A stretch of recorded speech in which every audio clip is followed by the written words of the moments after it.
Hello MotoGP fans, welcome back to ZNGP Today. Marc Márquez has dominated the opening 2 rounds of the 2025 MotoGP season, winning all 4 races and taking an early lead in the championship. However, Ducati insiders believe that Pecco Bagnaia could still challenge his new teammate as the season progresses. Ducati test rider Michele Pirro has shared his insights on why Bagnaia has struggled early on, and why he could turn things around soon. After just 2 Grands Prix in 2025, Marc Márquez has already proven that his decision to leave Honda for Ducati was the right one. The 8-time world champion has dominated the early races, showing that he still has what it takes to win. Speaking to Estrella Galicia 00, Márquez reflected on his journey, his struggles, and the mindset that has kept him at the top. KTM has had a rough start to the 2025 MotoGP season, sitting 4th in the standings and struggling to match last year's podium form.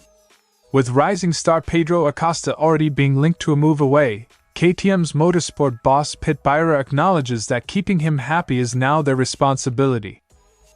Jack Miller is embracing his new role at Yamaha, joining the Pramac squad in a groundbreaking collaboration with the factory Monster Energy team. As Yamaha looks to bounce back from a disappointing 2024 season, Miller acknowledges that Ducati remains the benchmark, especially in electronics. Don't forget to click subscribe button and the bell icon for MotoGP news update.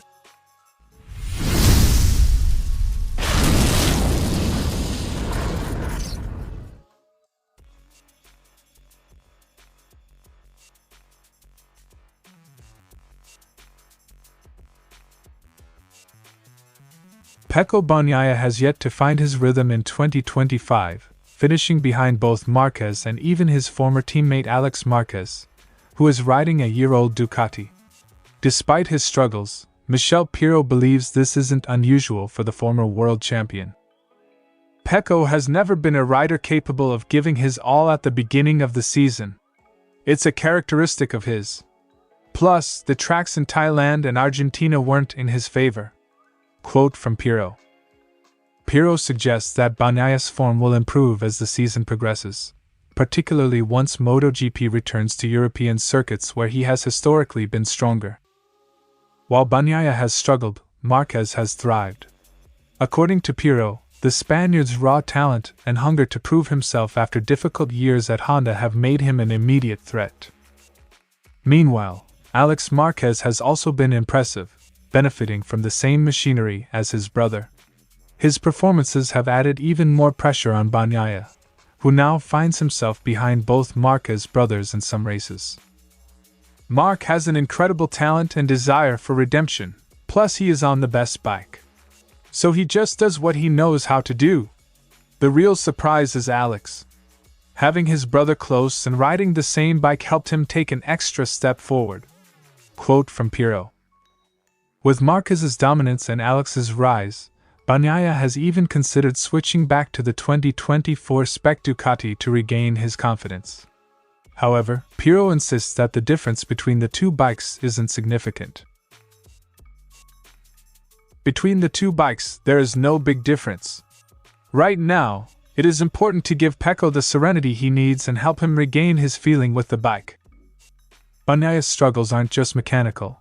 Pirro acknowledges that dealing with Marquez as a teammate adds a psychological challenge as well. To say that Pecco has not suffered from Marc's presence is a big word. Marquez is one of the most uncomfortable teammates you can have. Despite this, Pirro remains confident that Bagnaia will recover and fight for wins again.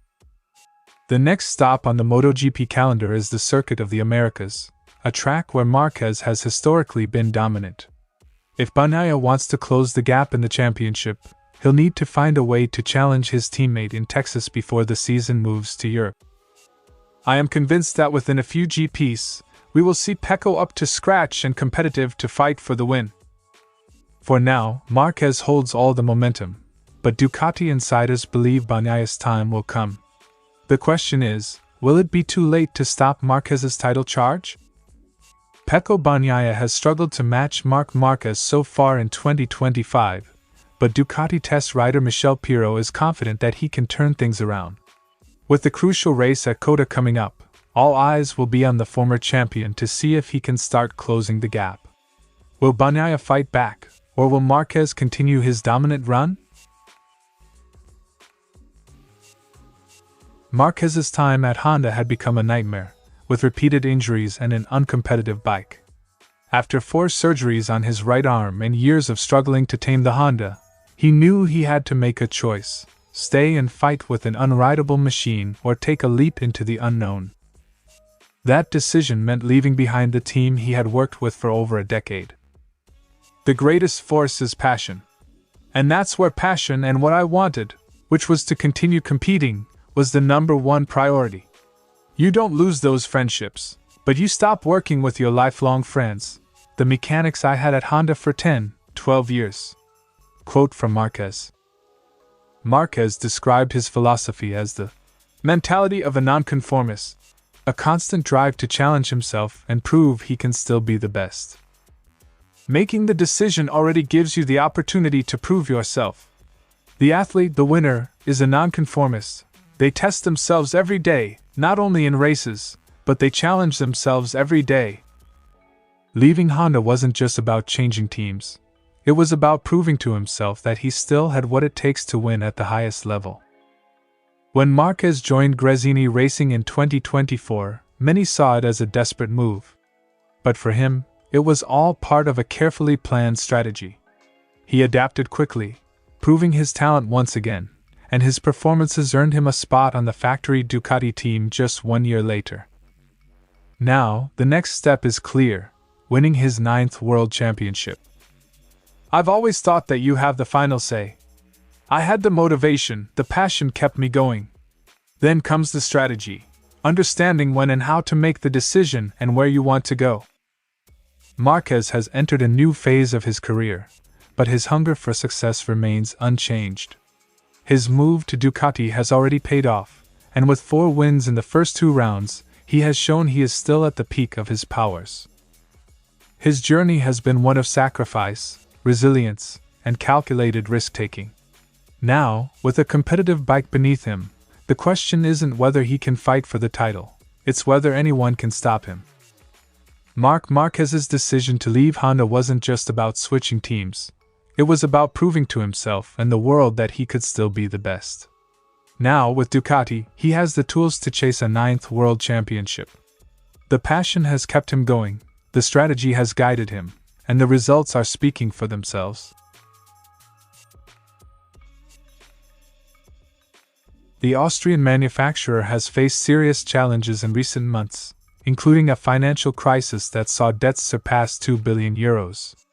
Though a restructuring plan was approved last month, KTM's on-track performance has yet to rebound.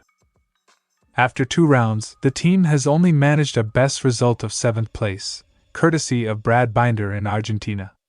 The pace has improved, with lap times a full second faster than last year at Termas de Rio Hondo, but race consistency remains a major issue. Of course, we're anything but happy with how things started. The results speak for themselves. And that's despite the fact that we've clearly made progress. Quote from Binder. With KTM struggling, rumors have surfaced linking Pedro Acosta to a switch to VR46 Ducati at the end of the season. The 20-year-old, widely considered MotoGP's next superstar, is currently under contract with KTM until the end of 2026. However, his manager, Albert Valera, has dismissed speculation of an early departure. Meanwhile, Binder remains aware that KTM must step up its efforts to ensure Acosta stays committed. There's no doubt that we have to give Pedro more than what he currently has. The ball is in our court. KTM has already begun working on solutions, with plans to increase testing to improve their race pace. A test at Jerez was recently cancelled due to track flooding, but the team remains committed to accelerating development. We are aware that it is up to us, and therefore we must now work even harder. KTM has historically been able to develop rapidly throughout a season, but they need results soon to keep their top talents satisfied. Acosta has spent his entire Grand Prix career with KTM, winning titles in Moto3 and Moto2 before making his MotoGP debut this season. However, with the highly competitive Ducati project offering an attractive alternative, KTM must prove they can give him a winning bike. Pirro remains optimistic, emphasizing the strong relationship KTM has built with Acosta and his team. "We've made it to this point together. Now we're doing everything we can to reach our goal," concluded. KTM is under pressure to turn things around quickly, not just for championship standings but to keep their brightest young star in orange. With Acosta's future uncertain and the competition fierce, the next few races could be crucial in determining whether he stays or looks elsewhere for his shot at MotoGP glory. After racing for Honda, Ducati, and KTM, Jack Miller has now returned to satellite status with Pramac Yamaha. However, unlike traditional independent teams, this partnership provides him with full factory spec equipment and deep collaboration with Yamaha's official squad. Miller emphasized the seamless teamwork between Monster Energy Yamaha and Pramac, saying, "Absolutely.